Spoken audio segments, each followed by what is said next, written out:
Well, tonight, the Redskins are celebrating win #1, but the quarterback is not happy with the fans. George Michael has details on this from our sports office. George? Well, Pat, I think more honestly and probably more accurately, Mark Rippon is just saying, if you want to boo me, well, I've done the best I can do.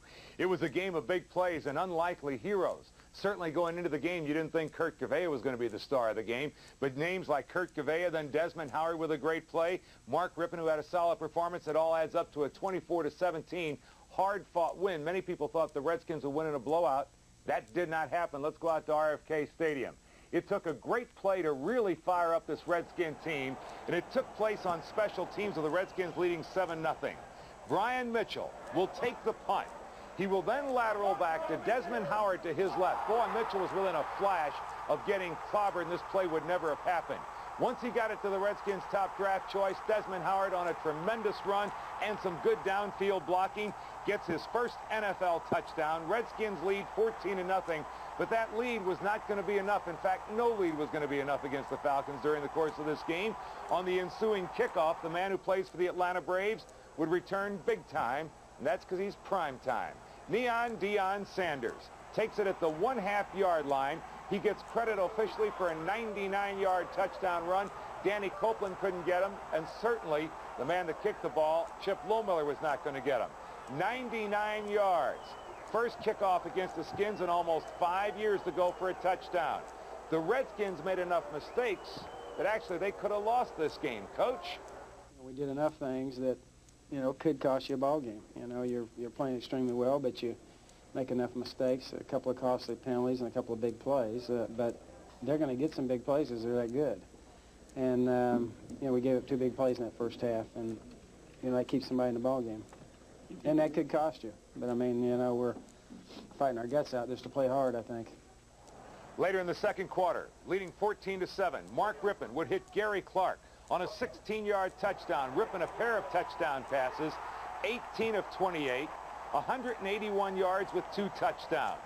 Certainly solid numbers by any NFL standards. But there were those who decided it was a day on which to boo Mark Rippon. And yes, Mark Rippon did hear the boo birds.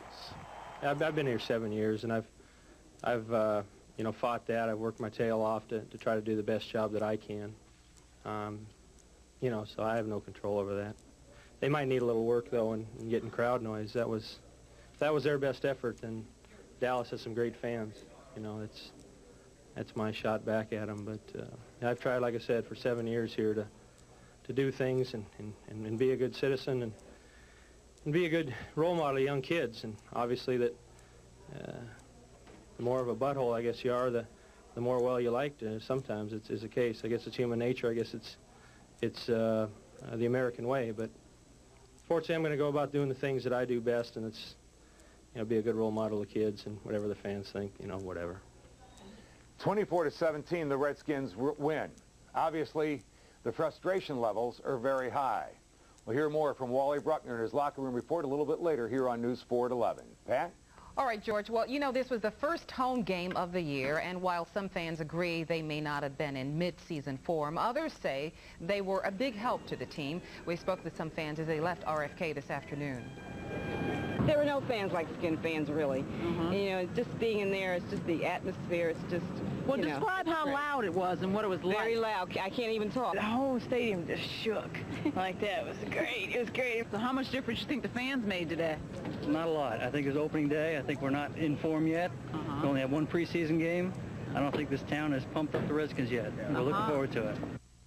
Many fans we talked with say the Skins looked flat today, but they're confident the team will get sharper in coming weeks.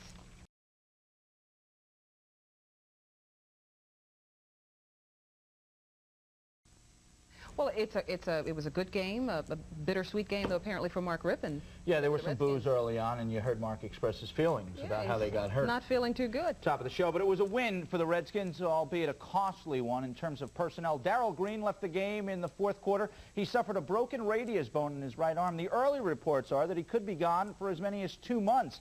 We'll know more tomorrow. Tonight, what we know is the Redskins got balanced play from all 3 areas and matched the Falcons big play for big play. The result? The Skins down the Falcons 24-17. For the Redskins' perspective, let's take you inside for the Redskins locker room report. Like two heavyweight fighters, the Falcons and Redskins exchanged big punches this afternoon. They shared 28 points in a little over 8.5 minutes in the second quarter. Desmond Howard made his NFL mark, scoring his first league touchdown. The result of this razzle-dazzle Brian Mitchell spot pass punt, 55 yards for the score.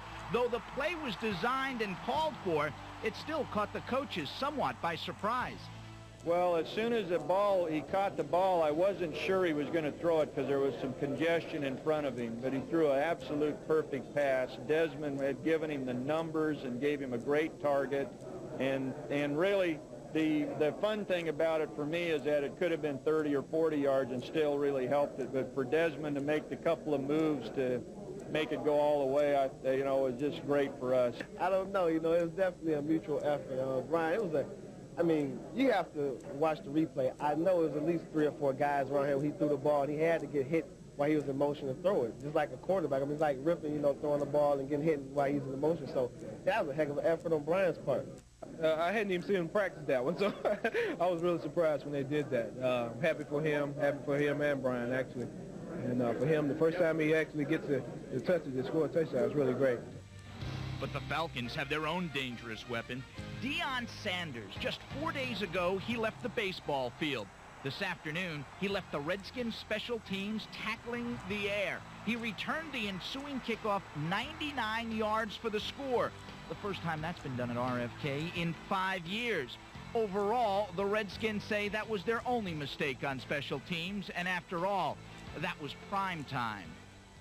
I think we had a solid effort, and like the run with Deion made, just like last week, we had guys right on his leg, and we have to make tackles when we're in that position, but, you can't take anything from Deion Sanders. He comes straight off a baseball field, running 97-yard touchdown. Last week when Kelvin Martin ran, they both made great runs, It's not that we went down and just nobody was close around him. I cut him inside, and 2 guys dove at his leg. He jumped up and just kept going.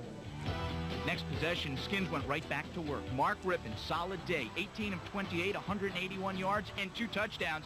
This off the pump fake to Gary Clark, 16 yards for the score. Skins in front 21-7. It appeared they would close it out, but Chris Miller had his own big play. Skins in man-to-man coverage. Darrell Green slips and falls. That leaves Michael Haynes wide open, and Haynes turns this into an 89-yard touchdown play.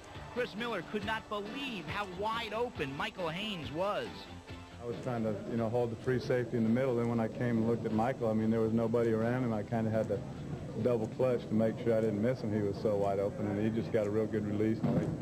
Dale just kind of tied his shoelaces and fell down. In a game loaded with big offensive plays, it is only fitting that the biggest play of the game was turned in by the defense. Kurt Gavea, 4th quarter, on a 4th and goal from the 9, intercepts Chris Miller. That's the game-saving play. The Redskins even up their record. They beat the Falcons 24-17. I think we needed something at the end. They were down, they were driving, they were ready to score, and we just needed a big play. And just lucky for me, it was me that made the big play. It could have been someone else. That probably was the biggest play this season so far to me, because it established the fact that we can make big plays when we're in the crunch position. And that was a crunch position. They scored, they're back in it. And I think that puts in our mind that we can score, we can get the ball back when we need it. And that to me was the biggest play.